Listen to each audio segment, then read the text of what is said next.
বিপিএফটো বৰ্তমান এতিয়াৰ পৰা অহংকাৰ হৈছে, অহংকাৰ হোৱাটো একো লগা নাই।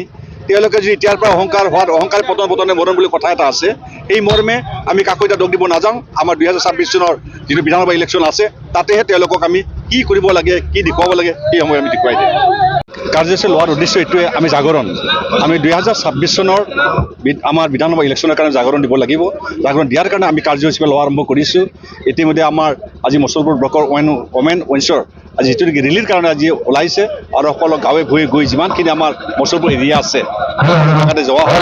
আৰু সেই মৰ্মে আমি সকলোৱে জাগৰণ কৰি যাব লাগিব যে ভৱিষ্যতে আমাৰ ইউপিপিএল দলটোৱে কিমানখিনি আগবাঢ়ি আছে। নিশ্চিতভাৱে আপোনালোকে জানে আজি দুদিন আগত আমাৰ ৰাজ্যসভাত আমাৰ প্ৰমোদ বৰা ছাৰৰ নেতৃত্বত তেওঁ আজি চিলেকশ্যন হৈ গ'ল।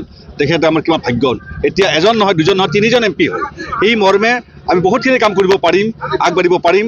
আৰু এই প্ৰমোদ বৰা ছাৰৰ নেতৃত্বত ভৱিষ্যতে যে আমি আগবাঢ়ি যাব পৰাৰ কাৰণে আমাৰ সুবিধাজনক কাম কৰিব পৰা আশা আছে। ৰাইজক কেনেধৰণে সজাগতা সৃষ্টি ৰাইজক সজাগতা দিয়াৰ উদ্দেশ্য এইটোৱে আছে, আজি আমি যেনেকৈ বাইক ৰেলী, স্কুটি ৰেলী দিয়া হৈছে, ঠিক তেনেকৈ যোৱাৰ লগে লগে মানুহৰ মনত অন্তৰ সোমাই যাব লাগিব বা সোমাই দিব লাগিব যে আমি যে কিভাৱে ইউপিপিএল দলটোৱে জাগ্ৰত হৈ আছোঁ। আগন্তুক পৰৱৰ্তী যিবিলাক দল আছে তেওঁলোকক যেন আমি ধ্বংস কৰিব পাৰোঁ সেইটো চেষ্টা কৰিম। প্ৰত্যাহ্বান জনাব বিপিএফটো বৰ্তমান এতিয়াৰ পৰা অহংকাৰ হৈছে, অহংকাৰ হোৱাটো একো লগা নাই।